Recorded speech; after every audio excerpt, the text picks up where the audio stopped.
Welcome back, students. We are discussing about Indian Accounting Standard number 23, that is borrowing costs. In today's video, let us work out numerical problems relating to borrowing cost. Before going to the problems, I just want to give a brief idea about the capitalization process of borrowing costs. Whenever the entity takes a loan to construct or buy a qualifying asset, the interest incurred on that particular loans should be capitalized, that means added to the cost of that asset. ಅಂದರೆ ಒಂದು qualifying ಅಸೆಟ್ಟನ್ನು ಕೊಂಡ್ಕೊಳ್ಳೋದಕ್ಕೆ ಅಥವಾ construct ಮಾಡೋದಕ್ಕೆ ತಗೊಂಡಿರುವಂತಹ ಲೋನ್ಸಿನ ಮೇಲೆ ಆದಂತಹ ಬಡ್ಡಿಯನ್ನು ಆ ಒಂದು asset ಕಾಸ್ಟ್ಗೇನೆ add ಮಾಡುವಂತಹ ಒಂದು ಪ್ರೊಸೀಜರನ್ನು ನಾವು ಕ್ಯಾಪಿಟಲೈಸೇಷನ್ ಅಂತ ಹೇಳಿ ಕರಿತೀವಿ. So when this capitalisation should commence, ಯಾವಾಗ ಸ್ಟಾರ್ಟ್ ಮಾಡ್ತೀವಿ ಈ commencement of capitalisation?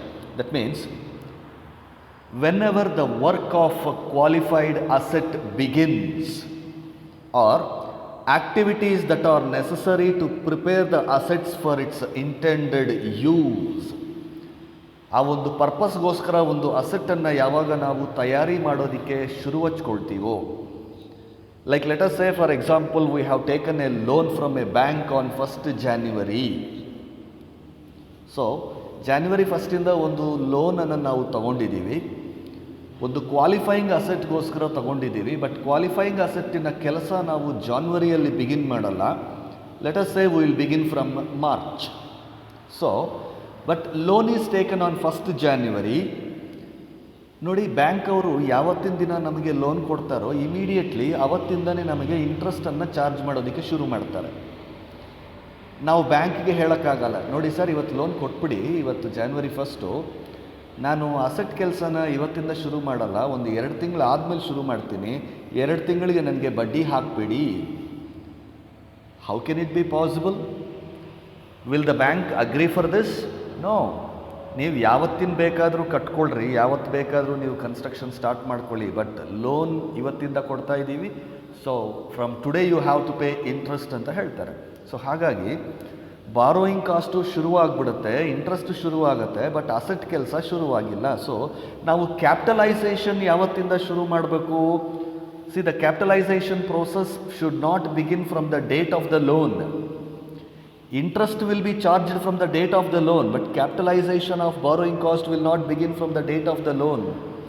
Capitalization of borrowing cost ಯಾವತ್ತು ಶುರುವಾಗುತ್ತೆ ಅಂತಂದರೆ ಕ್ವಾಲಿಫೈಯಿಂಗ್ ಅಸೆಟ್ಟಿನ ಕೆಲಸ ಯಾವತ್ತು ಶುರುವಾಗುತ್ತೋ, that means expenditure for the asset ಈ ಬೀಯಿಂಗ್ ಇನ್ಕರ್ಡ್, ಯಾವತ್ತು ಅಸೆಟ್ಟಿನ ಕೆಲಸ ನಮಗೆ ಶುರುವಾಗುತ್ತೋ ಅವತ್ತು ನಾವು ಕ್ಯಾಪಿಟಲೈಸೇಷನ್ ಪ್ರೋಸೆಸ್ಸನ್ನು ಶುರು ಮಾಡ್ತೀವಿ. ಅಂದರೆ ಇನ್ ದಟ್ ಎಕ್ಸಾಂಪಲ್ ನಾನು ನಿಮಗೆ ಹೇಳ್ತಾ ಇದ್ನಲ್ಲ, January 1st ಲೋನ್ ತೊಗೊಂಡು ನೀವು ಮಾರ್ಚಿಂದ ಕನ್ಸ್ಟ್ರಕ್ಷನ್ನು ಕ್ವಾಲಿಫೈಯಿಂಗ್ ಅಸೆಟನ್ನು ಸ್ಟಾರ್ಟ್ ಮಾಡಿದ್ದೀರಾ ಅಂತಂದರೆ, ಸೊ ನಿಮ್ಮ capitalisation process should begin from March, not from January. ಮತ್ತು ಸರ್ January Februaryಗೂ ಕೂಡ ಅವರು ಇಂಟ್ರೆಸ್ಟನ್ನು ಚಾರ್ಜ್ ಮಾಡ್ತಾರಲ್ಲ, ಆ ಇಂಟ್ರೆಸ್ಟನ್ನು ಏನು ಮಾಡಬೇಕು? That should be charged to profit and loss account. That should not be capitalized, that should be charged to profit and loss account. So ಈಗ ಕಮೆನ್ಸ್ಮೆಂಟ್ ಆಫ್ ಕ್ಯಾಪಿಟಲೈಸೇಷನ್ ಗೊತ್ತಾಯಿತು.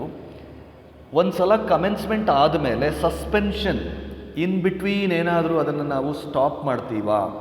ಸಸ್ಪೆನ್ಷನ್ ಆಫ್ ಕ್ಯಾಪಿಟಲೈಸೇಷನ್ ಅಂದರೆ let us say for example, in our example ಮಾರ್ಚಲ್ಲಿ ಶುರುವಾಗಿದೆ construction, March, April, May 3 ತಿಂಗಳು ಕೂಡ construction ನಡೆಯುತ್ತೆ. ಜೂನಲ್ಲಿ some technical problem ಬರುತ್ತೆ, something happens, ನಾವೊಂದು 2 ತಿಂಗಳು ಅಥವಾ 3 ತಿಂಗಳು ಕನ್ಸ್ಟ್ರಕ್ಷನನ್ನು ಸ್ಟಾಪ್ ಮಾಡ್ತೀವಿ. ಸೊ ಕನ್ಸ್ಟ್ರಕ್ಷನನ್ನು ಸ್ಟಾಪ್ ಮಾಡಿದ್ದೀವಿ ಅಂದ ತಕ್ಷಣ ಬ್ಯಾಂಕ್ ಅವರು ಓಕೆ ನೀವು ಕನ್ಸ್ಟ್ರಕ್ಷನ್ ಸ್ಟಾಪ್ ಮಾಡಿದ್ದೀರಾ, ಹಂಗಾದರೆ ನಮಗೆ ಇಂಟ್ರೆಸ್ಟ್ ಕಟ್ಟಬೇಡಿ ಅಂತ ಹೇಳ್ತಾರೆ. ಇಲ್ಲ, ನೀವು ಕನ್ಸ್ಟ್ರಕ್ಷನ್ ಆದರೂ ಮಾಡಿ, ಅಸೆಟ್ ಆದರೂ ಮಾಡಿ, ಏನಾದರೂ ಮಾಡಿ ಲೋನ್ ತೊಗೊಂಡಿದ್ದೀರಾ ಅಂದರೆ ಪ್ರತಿ ತಿಂಗಳು ಸರಿಯಾಗಿ ಬಡ್ಡಿ ಕಟ್ಟಿ ಅಂತ ಹೇಳ್ತಾರೆ ಅವರು. ಸೊ ಇಂಟ್ರೆಸ್ಟ್ ಇದ್ದೇ ಇರುತ್ತೆ, ಬಟ್ ಕ್ಯಾಪಿಟಲೈಸೇಷನ್ ಪ್ರೋಸೆಸ್ ಮಾತ್ರ ಮಧ್ಯದಲ್ಲಿ ಒಂದು ಬ್ರೇಕ್ ಬರುತ್ತೆ, ಅದನ್ನೇ suspension. That means temporary stoppage of capitalisation of borrowing cost. Borrowing ಕಾಸ್ಟನ್ನು ಒಂದು ಸ್ವಲ್ಪ ದಿನ ನಾವೇನು ಮಾಡ್ತೀವಿ, ಕ್ಯಾಪಿಟಲೈಸ್ ಮಾಡೋದನ್ನು ನಿಲ್ಲಿಸ್ತೀವಿ. ಅಂದರೆ ಈಗ ನೋಡಿ, ಮತ್ತೆ ಅದೇ ಎಕ್ಸಾಂಪಲನ್ನು ರಿಪೀಟ್ ಮಾಡ್ತಾ ಇದ್ದೀನಿ ನಾನು. ಜಾನ್ವರಿ 1ಗೆ ಲೋನ್ ತೊಗೊಂಡಿದ್ದೀವಿ, ಕನ್ಸ್ಟ್ರಕ್ಷನ್ ಮಾರ್ಚ್ 1 ಬಿಗಿನ್ ಮಾಡಿದ್ದೀವಿ. So January month, February month ಇಂಟ್ರೆಸ್ಟನ್ನು ಕ್ಯಾಪಿಟಲೈಸ್ ಮಾಡೋದಿಲ್ಲ, ಪ್ರಾಫಿಟ್ ಆ್ಯಂಡ್ ಲಾಸ್ ಅಕೌಂಟ್ಗೆ ಹಾಕ್ಕೊಂಡ್ಬಿಡ್ತೀವಿ. ಮಾರ್ಚಲ್ಲಿ ಕನ್ಸ್ಟ್ರಕ್ಷನ್ ಶುರುವಾಗಿದೆ, March, April, May 3 months construction ನಡೆಯುತ್ತೆ. ಆ 3 ಮಂತ್ಸು ಇಂಟ್ರೆಸ್ಟನ್ನು ನಾವು ಬಾರೋಯಿಂಗ್ ಕಾಸ್ಟ್ ಅಂತ ಹೇಳಿ ಕ್ಯಾಪಿಟಲೈಸ್ ಮಾಡ್ತೀವಿ. ಜೂನ್, ಜೂಲೈಯಲ್ಲಿ ಸಸ್ಪೆನ್ಷನ್ ಆಗುತ್ತೆ, ಅಂದರೆ ಕೆಲಸ ನಿಂತು ಹೋಗಿಬಿಡುತ್ತೆ. ಸೊ ಜೂನು, ಜೂಲೈಗೂ ಕೂಡ ಇಂಟ್ರೆಸ್ಟ್ ಇರುತ್ತೆ, ಅದು ಮತ್ತೆ ಪ್ರಾಫಿಟ್ ಆ್ಯಂಡ್ ಲಾಸ್ ಅಕೌಂಟ್ಗೆ ಹೋಗುತ್ತೆ. ಮತ್ತೆ ನಾವು ಆಗಸ್ಟಲ್ಲಿ ಕ್ವಾಲಿಫೈಯಿಂಗ್ ಅಸೆಟ್ಟಿನ ಕನ್ಸ್ಟ್ರಕ್ಷನ್ ಶುರು ಮಾಡ್ತೀವಿ, ಆಗಸ್ಟಿಂದ ಮತ್ತೆ ಬಾರೋಯಿಂಗ್ ಕಾಸ್ಟನ್ನು ಕ್ಯಾಪಿಟಲೈಸೇಷನ್ ಮಾಡ್ತಾ ಹೋಗ್ತೀವಿ. ಸೊ ಇಲ್ಲಿಗೆ ನಾವು ಅರ್ಥ ಮಾಡ್ಕೋಬೇಕಾಗಿರೋದೇನು, bank interest it will be charged from the date of the loan to the final date of final settlement. Every ಮಂತ್ಗೆ ಇಂಟ್ರೆಸ್ಟ್ ಬಂದೇ ಬರುತ್ತೆ. ಬಟ್ ನಾವು ಅದನ್ನು IAS 23 ಕೆಳಗಡೆ ಬಾರೋಯಿಂಗ್ ಕಾಸ್ಟ್ ಅಂತ ಹೇಳಿ ಕನ್ಸಿಡರ್ ಮಾಡೋದಿಲ್ಲ. ಯಾವುದನ್ನು ಕನ್ಸಿಡರ್ ಮಾಡ್ತೀವಿ ಅಂತಂದರೆ, during the period in which the asset is getting ready for it's intended use. ಎಷ್ಟು ದಿನಗಳು ಅಥವಾ ಎಷ್ಟು ತಿಂಗಳುಗಳ ಕಾಲ ನಾವು ಆ ಒಂದು ಕ್ವಾಲಿಫೈಡ್ ಅಸೆಟ್ಟಿನ ಕೆಲಸ ನಡೀತಾ ಇರುತ್ತೋ ಅಷ್ಟು ದಿನಗಳವರೆಗೆ ಮಾತ್ರ ಇಂಟ್ರೆಸ್ಟನ್ನು ನಾವು ಕ್ಯಾಪಿಟಲೈಸ್ ಮಾಡುವಂಥ ಒಂದು ಪ್ರೊಸೀಜರನ್ನು ಮಾಡ್ತೀವಿ. ಇನ್ ಬಿಟ್ವೀನ್ ಬ್ರೇಕ್ಸ್ ಬಂದಾಗ ಅದನ್ನು ಸಸ್ಪೆನ್ಷನ್ ಅಂತ ಹೇಳಿ ಕರಿತೀವಿ. ದೆನ್ ಮುಂದೆ cessation of capitalisation. Cessation is nothing but final close, final stoppage. ಯಾವಾಗ ಸ್ಟಾಪ್ ಮಾಡಿಬಿಡ್ತೀವಿ ಅಂತಂದರೆ, the qualifying asset is ready for sale, it is complete. Qualifying ಅಸೆಟ್ಟಿನ ಕೆಲಸ ಕಂಪ್ಲೀಟ್ ಆಗೋಗಿದೆ, ಕ್ವಾಲಿಫೈಯಿಂಗ್ ಅಸೆಟ್ಟಿನ ಕೆಲಸ ಕಂಪ್ಲೀಟ್ ಆಗೋಗಿದೆ, ಸಬ್ಸ್ಟ್ಯಾನ್ಷಿಯಲಿ ಕಂಪ್ಲೀಟೆಡ್. ಇನ್ನೇನು ಅದರಲ್ಲಿ ಪೆಂಡಿಂಗ್ ವರ್ಕ್ ಇಲ್ಲ, ಫುಲ್ಲಿ ಆಗೋಗಿದೆ. ಸೊ ಕೆಲಸ ಆಗೋಗಿದೆ ಅಂದರೆ ಮತ್ತೆ ನಾವು ಅದನ್ನು ಬಾರೋಯಿಂಗ್ ಕಾಸ್ಟ್ನ ಕ್ಯಾಪಿಟಲೈಸ್ ಮಾಡೋ ಅವಶ್ಯಕತೆ ಇಲ್ಲ, ಅದು ಪ್ರಾಫಿಟ್ ಆ್ಯಂಡ್ ಲಾಸ್ ಅಕೌಂಟಿಗೆ ಚಾರ್ಜ್ ಆಗುತ್ತೆ. ಸೊ ಅಲ್ಲಿಗೆ cessation, complete stoppage of capitalisation. So 3 ಪಾಯಿಂಟ್ಸನ್ನು ನಾವಿಲ್ಲಿ ತುಂಬ ಇಂಪಾರ್ಟೆಂಟಾಗಿ ಗಮನದಲ್ಲಿ ಇಟ್ಕೊಂಡು ಅರ್ಥ ಮಾಡ್ಕೋಬೇಕು. ಒಂದು ಕ್ವಾಲಿಫೈಯಿಂಗ್ ಅಸೆಟ್ಗೋಸ್ಕರ ತಗೊಂಡಿರುವಂತಹ ಲೋನ್ ಮೇಲಾದಂತಹ ಬಡ್ಡಿಯನ್ನು ನಾವು ಕ್ಯಾಪಿಟಲೈಸೇಷನ್ ಪ್ರೋಸೆಸ್ ಎಲ್ಲಿಂದ ಶುರು ಮಾಡ್ತೀವಿ ಅಂತಂದರೆ, when the work on qualifying asset begins. In between, if the work on qualifying asset stops temporarily, the capitalisation process will also stop. ಅದನ್ನು ನಾವು ಸಸ್ಪೆನ್ಷನ್ ಅಂತ ಹೇಳಿ ಕರಿತೀವಿ. And again the work on qualifying asset will be restarted. Then again the borrowing cost will be started, capitalization.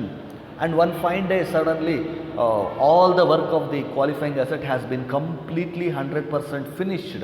Then we will stop the capitalization process of borrowing cost. Adanna navu cessation of capitalization andre cease is nothing but stop, permanent stop.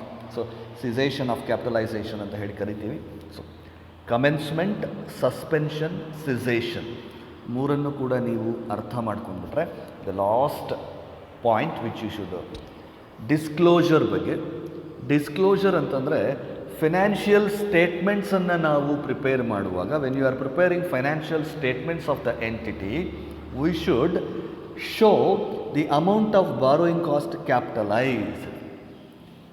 You may or you may not show in the financial statements, which it should be shown as an notes to the financial statements. ಅದು compulsory. ನೀವು ಎಷ್ಟು percentage, ಎಲ್ಲಿ loan ತೊಗೊಂಡಿದ್ದೀರಾ, ಯಾವತ್ತು ತೊಗೊಂಡಿದ್ದೀರಾ, ಯಾವತ್ತಿಂದ capitalisation ಶುರುವಾಗಿದೆ, ಎಷ್ಟು borrowing ಕಾಸ್ಟನ್ನು capitalise ಮಾಡಿದ್ದೀರಾ ಅನ್ನೋದನ್ನು you have to mention in your financial statements as a notes. At the same time the capitalisation rate should also be shown. ಯಾವ ರೇಟಲ್ಲಿ ಇಂಟ್ರೆಸ್ಟನ್ನು ಕ್ಯಾಪಿಟಲೈಸ್ ಮಾಡಿದ್ದೀರಾ. ಬಿಕಾಸ್ ನಾನು ಲಾಸ್ಟ್ ವೀಡಿಯೋದಲ್ಲಿ ಹೇಳ್ತಾ ಇದ್ದೆ ನಿಮಗೆ, ವೆಯ್ಟೆಡ್ ಆವ್ರೇಜ್ ಮೆಥಡನ್ನು ಯೂಸ್ ಮಾಡ್ತೀವಿ. ನಾವೇನಾದರೂ ಕ್ವಾಲಿಫೈಯಿಂಗ್ ಅಸೆಟ್ಗೋಸ್ಕರ ತಗೊಂಡಿರುವಂತಹ ಲೋನ್ಸನ್ನು ಒಂದಕ್ಕಿಂತ ಹೆಚ್ಚಿನ ಫೈನಾನ್ಷಿಯಲ್ ಇನ್ಸ್ಟಿಟ್ಯೂಷನ್ಸಲ್ಲಿ ಲೋನ್ಸ್ ತಗೊಂಡಿದ್ದರೆ, ಡಿಫ್ರೆಂಟ್ ಇಂಟ್ರೆಸ್ಟ್ಸ್ಗೆ ನಾವು ಲೋನ್ಸ್ ತಗೊಂಡಿದ್ದರೆ, ಅದರ ವೆಯ್ಟೆಡ್ ಆವರೇಜ್ ರೇಟನ್ನು ಕ್ಯಾಲ್ಕುಲೇಟ್ ಮಾಡಿ ಅದರಿಂದ ಕ್ಯಾಪಿಟಲೈಸ್ ಮಾಡಿರ್ತೀವಿ. So 2 important disclosures should be done.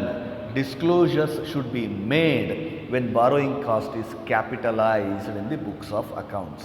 So ಮೊದಲನೇದು the amount of borrowing cost capitalised, ಎರಡನೇದು the capitalisation interest rate that is used for capitalisation. Amount of capitalisation, rate of capitalisation, ಇವೆರಡನ್ನೂ ಕೂಡ financial ಸ್ಟೇಟ್ಮೆಂಟ್ಸಲ್ಲಿ ತಪ್ಪದೆ compulsorily ನಾವು ತೋರಿಸ್ಬೇಕಾಗಿ ಬರುತ್ತೆ. So with this IAS 23 complete ಆಗಿ ಡಿಸ್ಕಷನ್ ಮಾಡಿಬಿಟ್ಟಿದ್ದೀನಿ. In the next video I will work out some numerical problems. Most probably I will work out all the problems which has been appeared in your previous examinations